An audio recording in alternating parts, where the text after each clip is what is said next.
some um, some of experience that I have cured related with the books, and also I will introduce you about this program.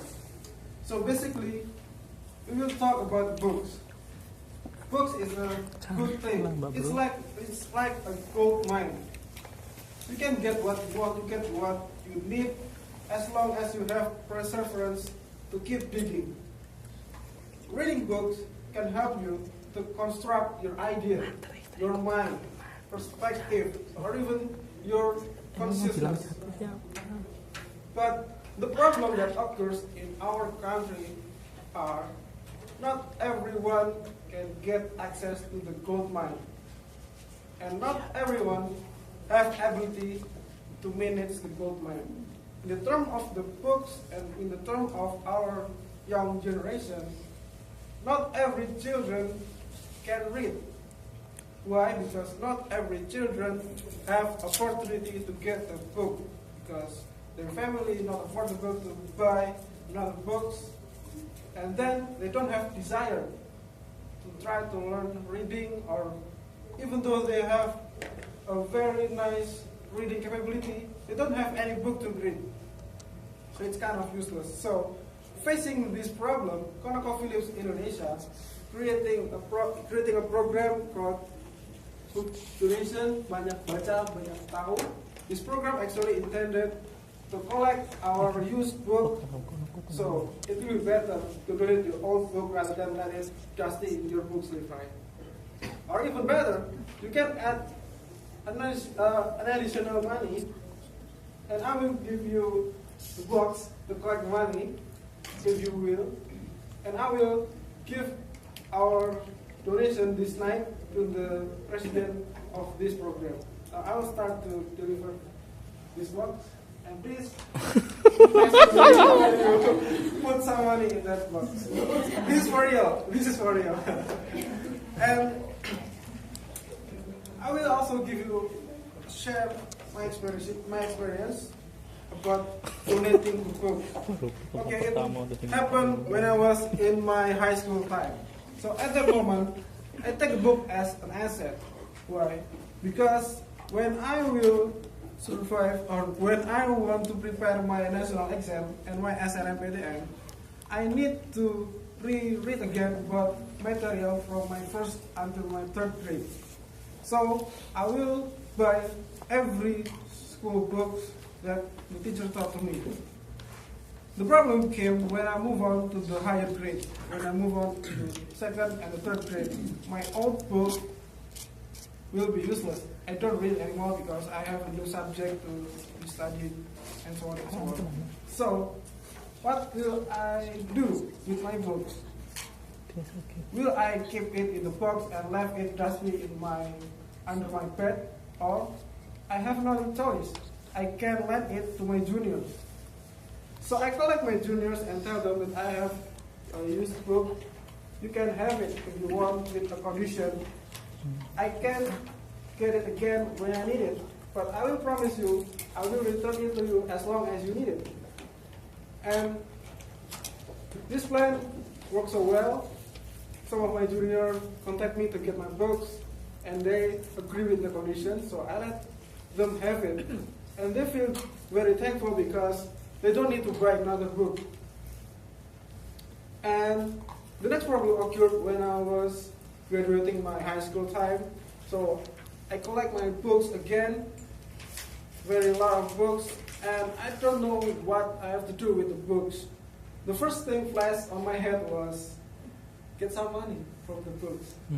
So I have a plan to sell my book in the flea market. So without further ado, I collect my books, put it on my back of my motorcycle seat, strap it with some rope, and go to the flea market. I hope I can get a couple thousand rupiah for my books, for my old books. In 2008, and for the teenagers, 18 years old, that was very lot of money. I can fill up my motorcycle gas and go to another city with my buddies, spend time, go to the beach or something like that, buy something that I like.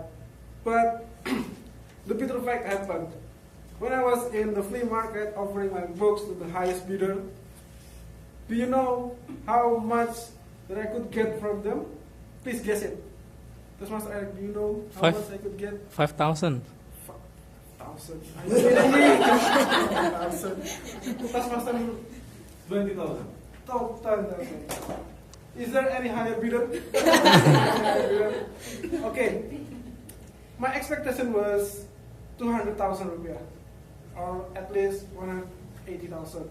Do you know how much I get from the flea market for the books from my first until my third grade of high school? 30. They just offer me 80,000 rupiah. 80. 80,000 rupiah. Oh. What could I get with 80,000 rupiah? Oh. Sombong. And I feel very upset at that moment, very disappointed because the bitter fact is our people doesn't value the books by the content, but just from the economic value. I asked him, why? Well, son, your book was an old book. There are newer editions of your book, and it will be hard to sell it out. Well, I've lost my argument there. So I went back with my books back on my backseat of my motorcycles and rushed to go my house. And at that moment, I feel very disappointed, and then I realized, what can I do better with the books? Well, as the retaliation, I gathered all of my juniors again and offered them, I have a lot of books, you can have it as long as you fulfill the terms.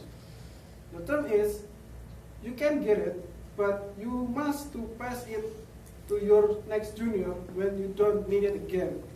Will you do that? Okay, Mas, I will do that. Thank you. You're very kind. Oh. At that moment, I was a good person, you know. Sometimes I bully my and when they say thank you, it's kind of, oh, you're welcome. I think I was in the school, my image was school very good at that moment. So, back to this program, ladies and gentlemen. Why don't you donate your old books? It's better than it just become decoration from your room. And even better, please donate in this program. I'm sure now we are in good condition. You have a lot of money, more than enough to buy books for yourself. So please fill the box, ladies and gentlemen. And the good point is, after you donate the books, after you donating this program, you become a better person. You become a generous person, and you have spread the good thing to another person, to our next generation. And the most good thing happen is you can get our next generation step closer to their goal. So please fill the box, fill the donation box with your own books. Well, that's all for me. Thank you. Yeah.